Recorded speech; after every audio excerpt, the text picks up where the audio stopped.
करूं किसको दूं?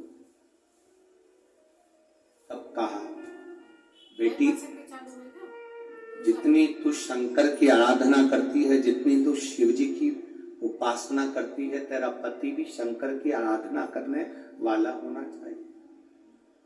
जमदग्नि जी को रेणु का ब्याह था। जमदग्नि जी को जब रेणु का ब्याही, रेणुका का तप साधना देखिए कितनी प्रबल थी। जमदग्नि जी के साथ में रेणुका जब ब्याह कर आ गई, रेणुका का नियम था, प्रतिदिन का नियम था रेणुका का, प्रतिदिन का नियम।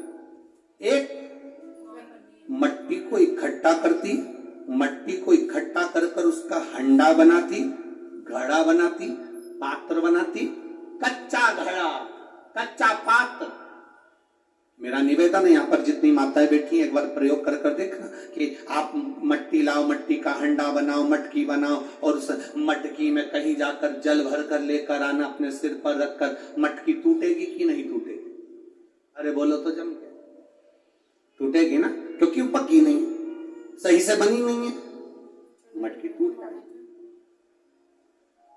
अगर वो मट्टी का पात्र पका होता, मट्टी का पात्र अग्नि में तपा होता, मट्टी का पात्र अग्नि में सना होता, अग्नि में तपा होता, तो वो मटकी फिर टूटती नहीं।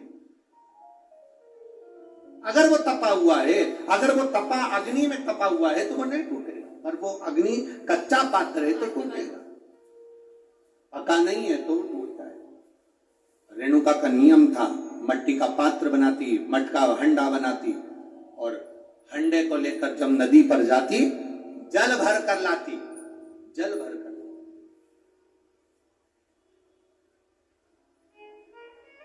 और वो जल अपने पति को देती, जमदग्नि जी को जल देती। जमदग्नि जी भगवान शिव को समर्पित करती। ओम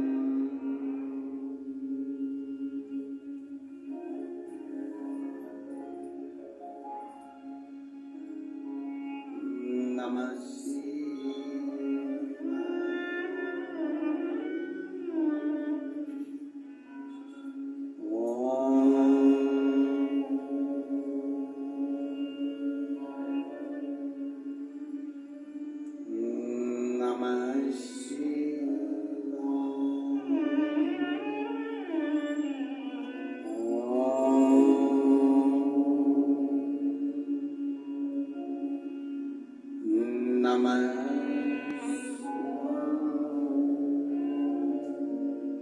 घड़ा लाई, जमदग्नि जी को दिया, जमदग्नि जी ने शिव जी को समर्पित किया।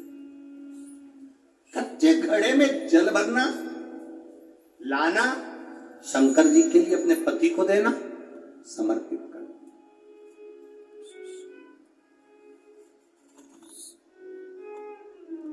सबसे कठिन काम,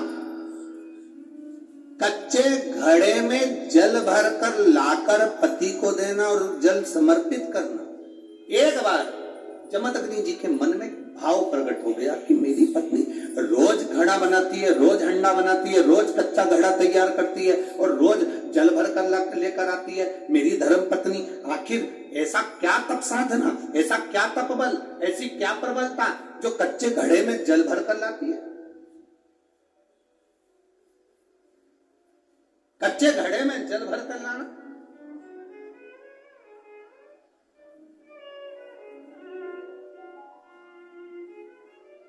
मेरी जीजियों, एक बात अपने जीवन में उतार कर रखना, कभी जिंदगी में अगर कभी ऐसा योग लगे, कभी तुम्हारे जीवन में कभी ऐसा लगे, अब तो थोड़ी शरद चालू हो गई, ठंडक चालू हो गई, तो मट्टी के पात्र का जल से शिव का अभिषेक कभी तो नहीं हो सकता, पर बैसाख महीने में, ज्येष्ठा महीने में